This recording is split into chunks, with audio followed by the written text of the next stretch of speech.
Información precisa, completa, veraz, objetiva e independiente. Directo a tu pantalla. Radio Caracas Radio presenta Voz de América. En esta emisión de Venezuela 360. ¿Estados Unidos relaja sanciones al gobierno de Venezuela? No implica mucho cambio en la política de sanciones del gobierno estadounidense. ¿Qué significa la emisión de una nueva licencia de Estados Unidos para la importación de gas propano a Venezuela? Desconfianza en el voto como herramienta de cambio. Quieren gobernadores y alcaldes no sean ni chavistas ni opositores.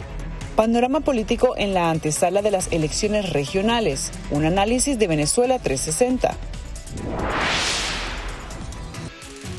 1 de cada 3 venezolanos aplicó al TPS. Ya que esto es un beneficio, es una oportunidad única. ¿Por qué los venezolanos en Estados Unidos están reacios a registrarse? Caracas, la ciudad de la eterna primavera, está de aniversario. Y digamos que ahorita la ciudad está en un letargo completamente. ¿Cómo se conmemora esta importante fecha y qué dicen quienes viven allí?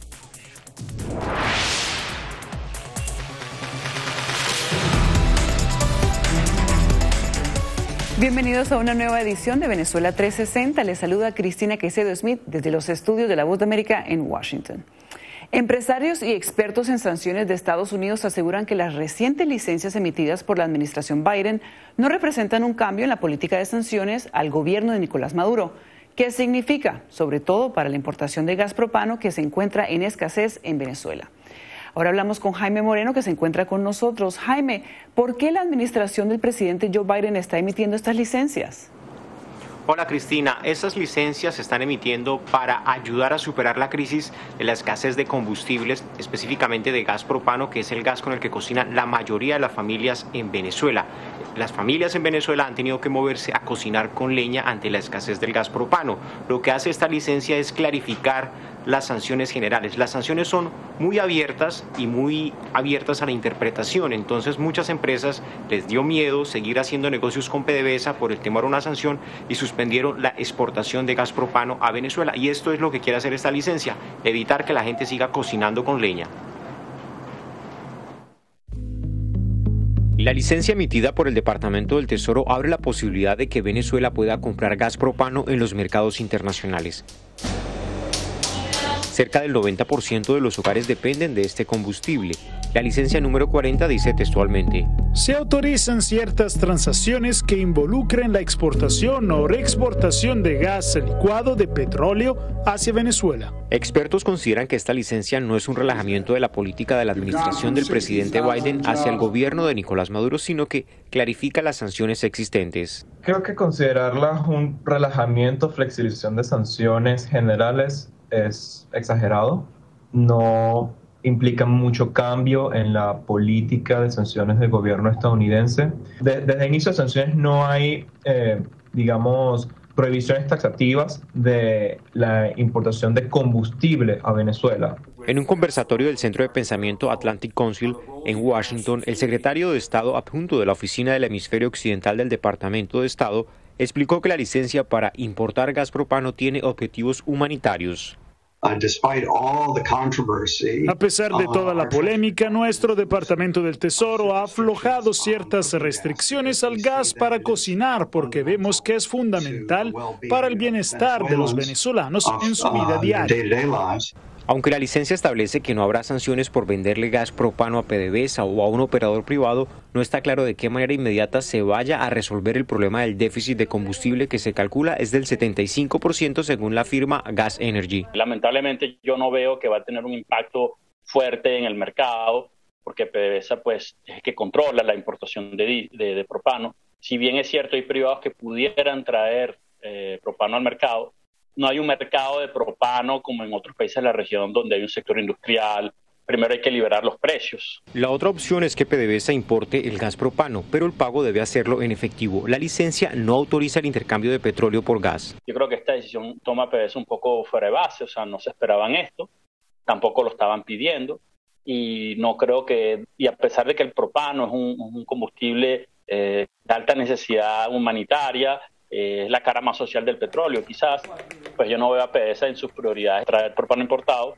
Creo que su prioridad es el diésel. Desde el inicio de la política dura de sanciones contra el gobierno de Nicolás Maduro por parte de Estados Unidos, 28 licencias aclaratorias o con excepciones han sido expedidas, 25 durante la administración del expresidente Donald Trump y 3 en lo que va del gobierno de Joe Biden. Jaime Moreno, Venezuela 360, Voz de América. El gas propano lo consumen las familias en Venezuela, pero también hay una crisis por la falta de diésel y son los empresarios los que le están pidiendo al gobierno de Venezuela que los autorice a importar diésel de manera directa o que Estados Unidos emita una licencia como la que emitió con el gas para superar también esta crisis, Cristina. Muchas gracias, Jaime. Y bueno, más de 4 meses después de iniciado el proceso de inscripción para obtener el estatus de protección temporal, el último parte del Servicio de Migración y Ciudadanía, obtenido por La Voz de América, arrojó que apenas 1 de cada 3 venezolanos que califican para el TPS habría aplicado a esta medida. ¿Qué está ocurriendo? Carolina Valladares nos amplía. Por falta de dinero, desinformación o incluso temor. Hay mucho desconocimiento de cómo se aplica el TPS y realmente cuáles son los beneficios que vienen detrás del TPS. La lenta respuesta de los venezolanos al estatus de protección temporal de la administración Biden causa preocupación entre las autoridades diplomáticas de Juan Guaidó en Estados Unidos. Nos costó mucho a todos un trabajo conjunto de muchísimos años para lograrlo y hoy que tenemos la oportunidad no podemos dejarla pasar. Recuerden que este periodo de registro finaliza el 5 de septiembre y no podemos dejar esta oportunidad. Aunque estimaciones del Servicio de Inmigración y Ciudadanía apuntan que cerca de 323.000 venezolanos cualifican para el amparo migratorio, datos facilitados por esta agencia a La Voz de América revelan que apenas 115.000 de ellos han presentado su solicitud a fecha del 15 de julio. Nos preocupa que hasta el momento hayan sido solo 115.000 venezolanos que hayan aplicado, ya que esto es un beneficio y es una oportunidad única. Cumpliendo una de sus promesas de campaña, a principios de este año, la administración Biden otorgaba el beneficio migratorio que protege de la deportación a los venezolanos llegados a Estados Unidos antes del 8 de marzo de 2021. Pero a falta de 6 semanas para el 5 de septiembre, fecha límite para solicitar el amparo migratorio, abogados de inmigración advierten de las consecuencias de renunciar a esta oportunidad, incluso para quienes cuenten con otros procesos migratorios. Es preferible tener siempre el amparo del TPS. ¿Por qué? Si el asilo llega a ser denegado, inmediatamente se abre un proceso de deportación, lo cual el TPS detiene. Porque teniendo un TPS activo, a usted no lo pueden deportar de este país. De acuerdo con la Agencia de Naciones Unidas para los Refugiados, para diciembre de 2020, el número de venezolanos que pidieron asilo en Estados Unidos ascendía a más de 129.000. Sin embargo, según las cifras más recientes de ACNUR, apenas 17.995 solicitantes habrían sido reconocidos hasta la fecha. Daniel Muñoz es uno de los muchos solicitantes que optaron no registrarse para el TPS. Estamos sujetos a lo que al gobierno de turno, o sea, un gobierno de turno dice que sí hay que darle TPS, puede cambiar y entonces el gobierno cambia las autoridades y determinan de que hay que cesar ese TPS. Mientras tanto, en Washington, D.C., defensores de los derechos humanos presionan al Congreso de la Nación para la aprobación de la Ley Secure, una legislación que abriría las puertas a la residencia permanente para los beneficiarios del TPS de 12 países, entre ellos Venezuela. Carolina Valladares, Venezuela 360, Voz de América, Washington.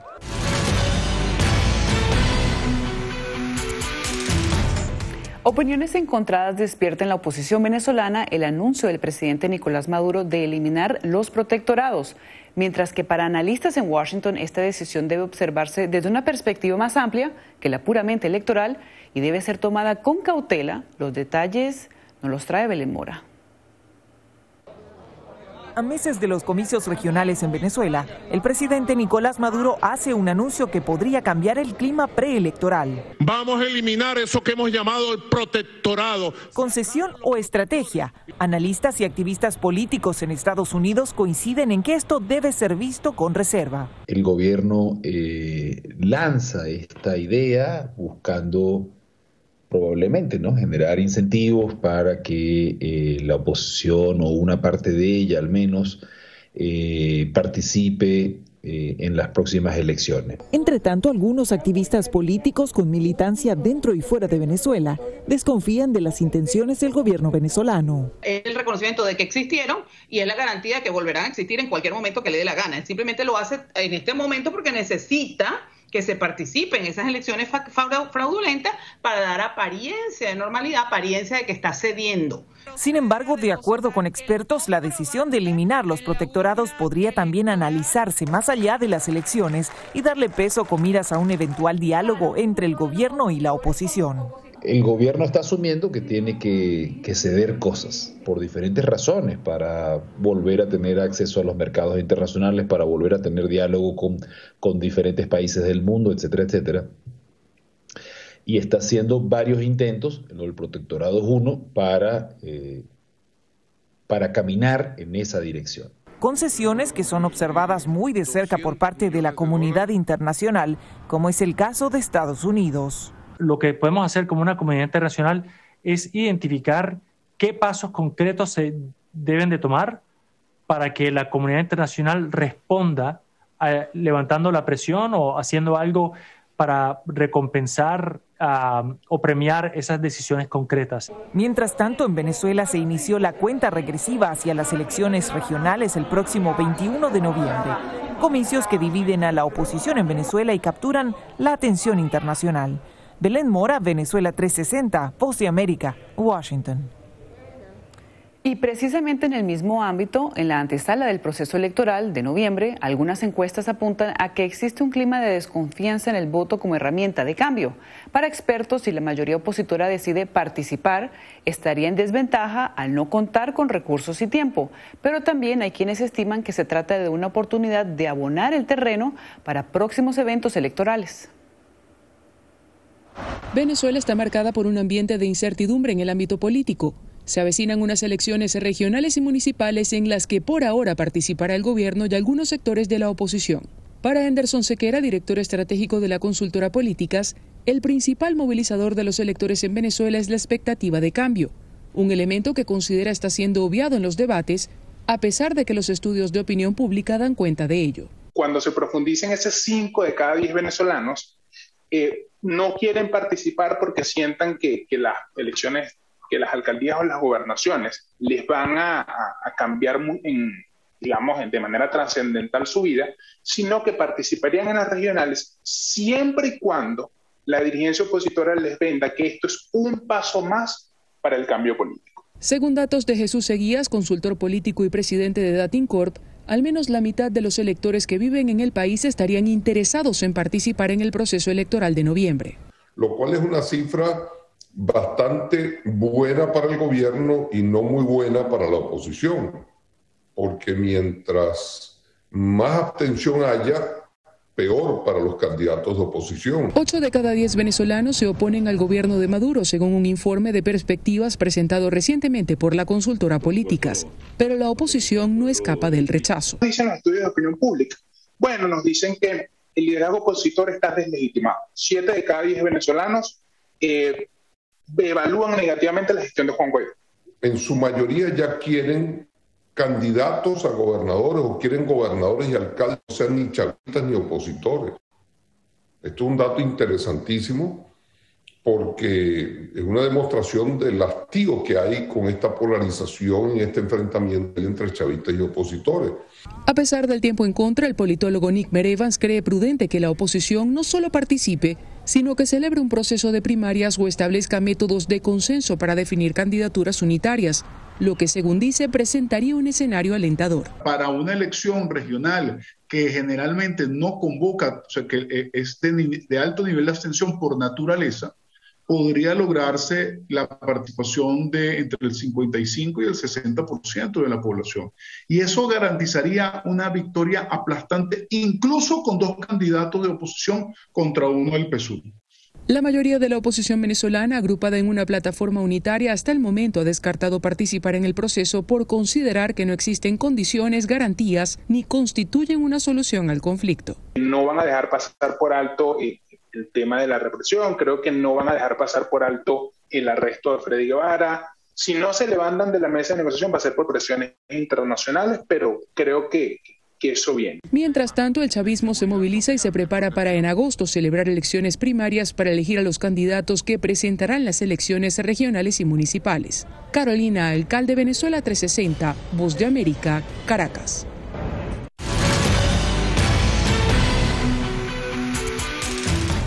Dieron inicio los Juegos Olímpicos Tokio 2020. Después de que la competencia fuera aplazada el año pasado por la pandemia de COVID-19, cientos de deportistas profesionales llegaron a la capital japonesa en busca del anhelado oro y los atletas venezolanos no se quedaron atrás. Venezuela 360 tuvo la oportunidad de hablar con uno de sus mayores representantes, el esgrimista Rubén Limardo. Julia está con nosotros y bueno, Julia, tuviste la oportunidad de conversar con uno de los atletas venezolanos. Sabemos que varios entrenan y viven en Europa. ¿Cuáles son algunos de los retos a los que se enfrentan? Hola Cristina, como bien dices, sí, algunos de ellos viven y entrenan en Europa, como puede ser, por ejemplo, Yulimar Rojas, la bicampeona de triple salto, o como bien decías, Rubén Limardo, con quien tuve la oportunidad de conversar. Él reside en Polonia y me contaba que debido a la pandemia ha tenido que enfrentarse a muchos retos, como por ejemplo la incertidumbre de entrenar y no saber si podría competir, no saber si habría torneos o si habrían olimpiadas. También me decía que debido a la falta de competiciones, eso generó una falta de ingresos que tuvo que compensar pues trabajando de repartidor en la ciudad de Łódź, donde reside, en Polonia.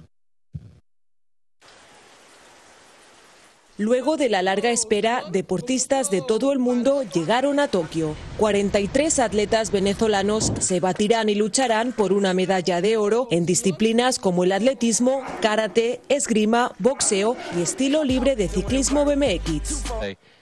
Rubén Limardo, originario de Ciudad Bolívar, es uno de los 3 venezolanos ganadores de una medalla de oro en la historia de los Juegos Olímpicos.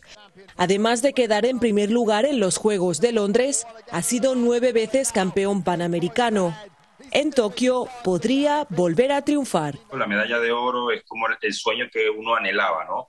Pero repetir esa medalla de oro otra vez en los Juegos Olímpicos es como estar en la historia, porque en la espada masculina nadie lo ha logrado en la competición individual y es un reto para mí, pues un reto personal. Yo quiero ser el primer atleta en la historia en ganar 2 medallas de oro. Explica que el apoyo de su familia ha sido fundamental. Siempre están pendientes cuando compites, qué día te toca, envían muchos mensajes positivos, que esa medalla va a ser tuya, que lo vas a lograr, que de verdad que se sienten esas energías y ese amor y ese cariño, no solamente de mi familia, sino de muchas personas, y eso es lo más bonito de esto.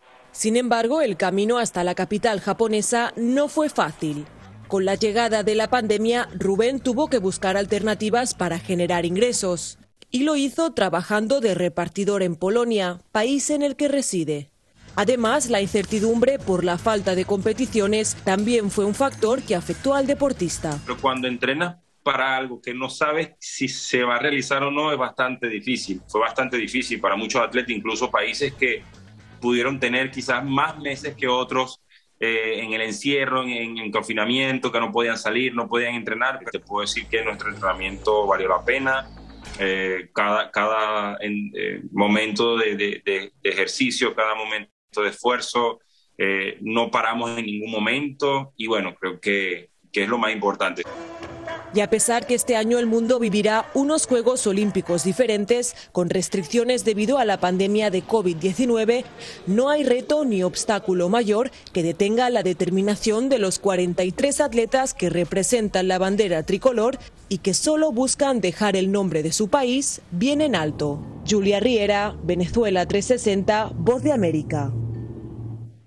Pues desde aquí les deseamos toda la suerte del mundo a estos 43 atletas que se enfrentan a estos esperados Juegos Olímpicos de Tokio. Ojalá que tengan mucha suerte y que todo su esfuerzo se vea recompensado. Muchísimas gracias, Julia Riera. Claro que sí.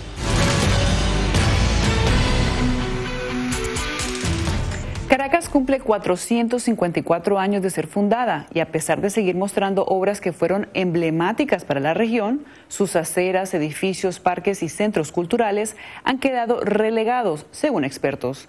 La alguna vez denominada Ciudad de la Eterna Primavera es ahora reconocida por una población que lucha a diario por garantizarse los servicios públicos y esperando la recuperación de la que fuera una de las capitales más cosmopolita de Latinoamérica. A finales del siglo XX, la capital de Venezuela era un vibrante escenario de cultura y urbanismo. Había lugares abiertos toda la noche, areperas que eran toda la noche. Aquí tuvimos festivales internacionales de teatro donde vino todo el mundo cultural del momento internacional. Aquí vimos conciertos de primera línea y era una ciudad muy animada, muy festiva. Escoltada por el Cerro El Ávila, sobre la urbe se levantaron imponentes obras como el Complejo Teatral Teresa Carreño, el Centro Simón Bolívar y las torres de Parque Central, que hasta 2003 fueron las más altas de Latinoamérica.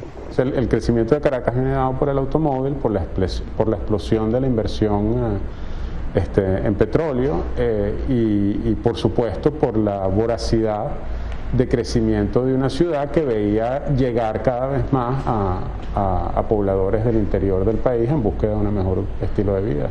El CENIC de Caracas quizás está entre los 90 y los 2000 y el 2000. Yo creo que nosotros entramos al 2000, yo no sé si tú recuerdas, pero prácticamente sin falta de servicios públicos. Pero esa ciudad en movimiento se detuvo, en opinión de urbanistas, a principios del siglo XXI. Digamos que ahorita la ciudad está en un letargo completamente. Esto es una ciudad entristecida, de bajo perfil, pues. Es una ciudad que puede ser lo que a lo mejor fue Berlín Oriental en los años 70, una cosa así. Caracas, según expertos, dejó de cubrir las necesidades de sus ciudadanos, no solo en lo que se refiere a servicios básicos. La accesibilidad es una de ellas y también esa ciudad que el ciudadano pueda caminar. Caracas necesita un gran espacio público, sí lo necesita, los espacios públicos están abandonados.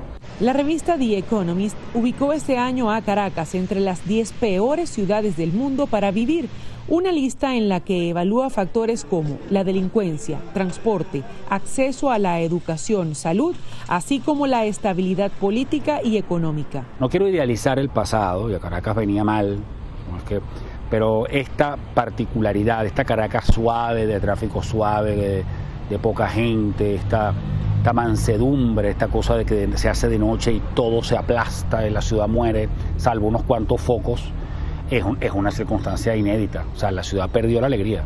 Sin embargo, en medio del rezago, aún hay oportunidades.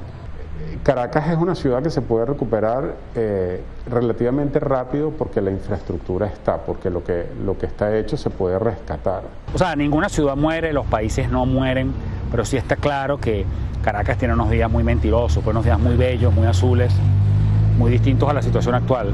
Adriana Núñez Rabascal, Voz de América, Caracas. Y nos despedimos de esta emisión de Venezuela 360 con imágenes del mural elaborado con 200.000 tapas plásticas que adornan los espacios públicos del municipio El Hatillo, en Caracas.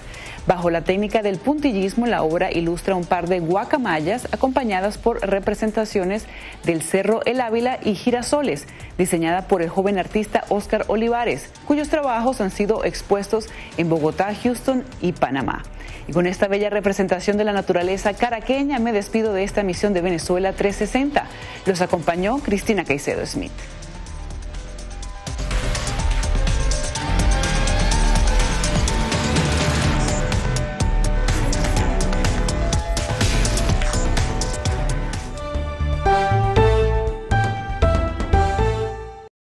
El número de estadounidenses que busca beneficios por desempleo aumentó la semana pasada desde el punto más bajo de la pandemia, incluso cuando el mercado laboral parece estar repuntando gracias a la reapertura de la economía. Según la agencia AP, el Departamento de Trabajo informó este jueves que las solicitudes de subsidio por desempleo aumentaron la semana pasada a 419,000, la mayor cantidad en 2 meses. La semana anterior fue de 368,000. El número de solicitudes por primera vez que generalmente refleja los despidos, ha disminuido constantemente desde que superó las 900.000 a principios de enero. Los economistas señalaron que el aumento de la semana pasada pudo haber sido causado por algunos factores únicos y en parte como resultado de las inevitables modificaciones en los datos semanales. Las solicitudes de ayuda por desempleo aumentaron la semana pasada, por ejemplo, en Michigan, donde General Motors anunció que cerrará la producción de camiones debido a la escasez de suministros.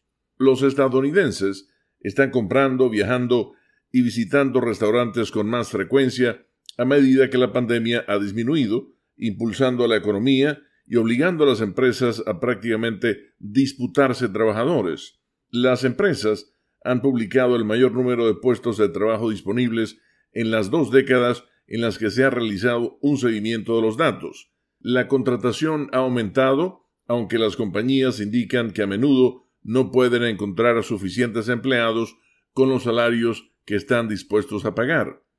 Al mismo tiempo, los analistas están cada vez más preocupados por las posibles consecuencias económicas de un aumento en las infecciones virales confirmadas a medida que se propaga la muy contagiosa variante Delta, especialmente entre los no vacunados. Con la nota económica desde Washington, Leonardo Bonet, Voz de América. Bienvenidos, estimados oyentes, a Deportivo Internacional de la Voz de América. Henry Llanos les informa. El comité organizador de los Juegos Olímpicos de Tokio ha despedido al director de la ceremonia de apertura debido a una broma sobre el Holocausto que hizo durante un programa de comedia en 1998. La presidente del comité organizador, Seiko Hashimoto, anunció un día antes de la ceremonia inaugural que el director Kentaro Kobayashi había sido despedido. Se le señaló por hacer una broma sobre el Holocausto en su acto de comedia, empleando la frase "juguemos al Holocausto". Nos enteramos que el señor Kobayashi en su presentación usó una frase que ridiculizaba una tragedia histórica, dijo Hashimoto. Nos disculpamos profundamente por causar esta situación un día antes de la ceremonia de apertura y generar problemas y malestar a muchas partes involucradas, así como a la gente de Tokio y al resto del mundo, dijo la encargada de estos Juegos.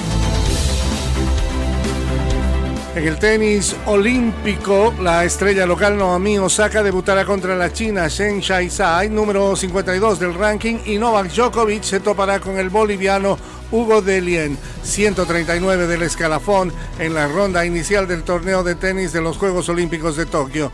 Las llaves de las competencias de tenis fueron definidas 2 días antes del inicio de la actividad en las pistas duras del Parque Ariake. Osaka vuelve a las canchas tras retirarse del Abierto de Francia después que la japonesa, campeona de 4 torneos de Grand Slam, había sorteado su compromiso de primera ronda para tomarse un descanso mental. Djokovic llega a Tokio con la intención de convertirse en el primer hombre que completa el Slam dorado, llevándose los títulos de las 4 grandes citas del tenis y el oro de sencillos en unos Juegos Olímpicos en el mismo año. Andy Murray, defensor del título olímpico, tendrá un complicado escollo en la primera ronda al tocarle medirse ante el canadiense Félix Auger-Aliassime. En el ambiente local, 2 tiroteos dejaron 3 heridos en el centro de Milwaukee el miércoles por la madrugada durante las celebraciones multitudinarias del primer campeonato de la NBA obtenido por los Bucks en 50 años, según había informado la policía. Estos disparos ocurrieron aproximadamente a las 12:42 de la medianoche en 2 sitios cercanos a la calle Water, informó la policía en un comunicado. El canal televisivo local WISN indicó que un reportero informaba desde el lugar en directo cuando resonaron los disparos, lo que provocó que varias personas huyeran. La policía ha informado que los heridos no se encontraban graves. Una persona fue arrestada por cada tiroteo. Y hasta aquí, Deportivo Internacional, una producción de La Voz de América.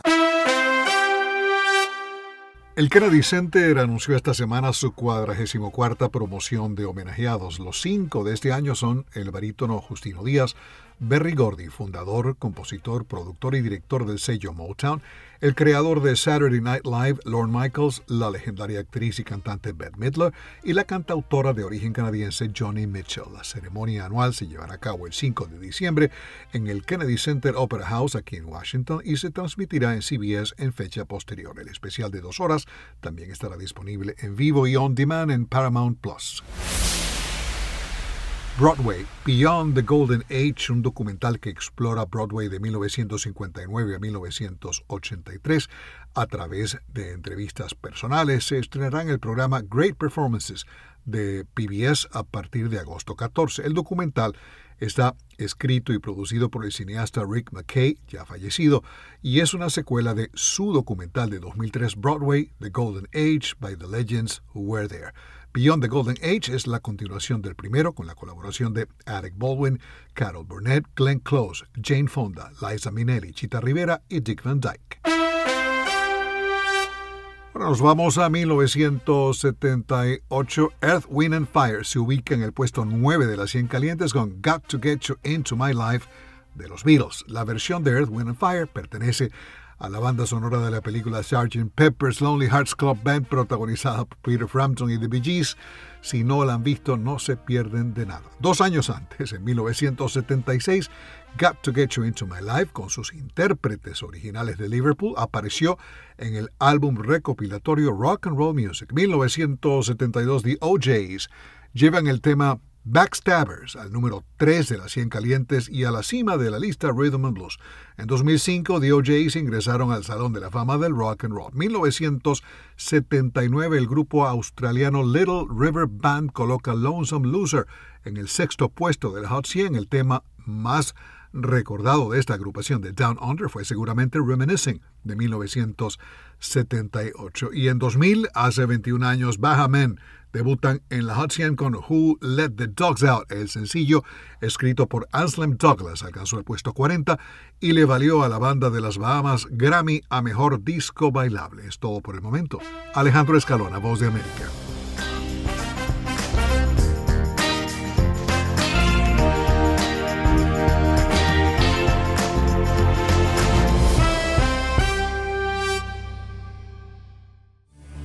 Radio Caracas Radio presentó Voz de América.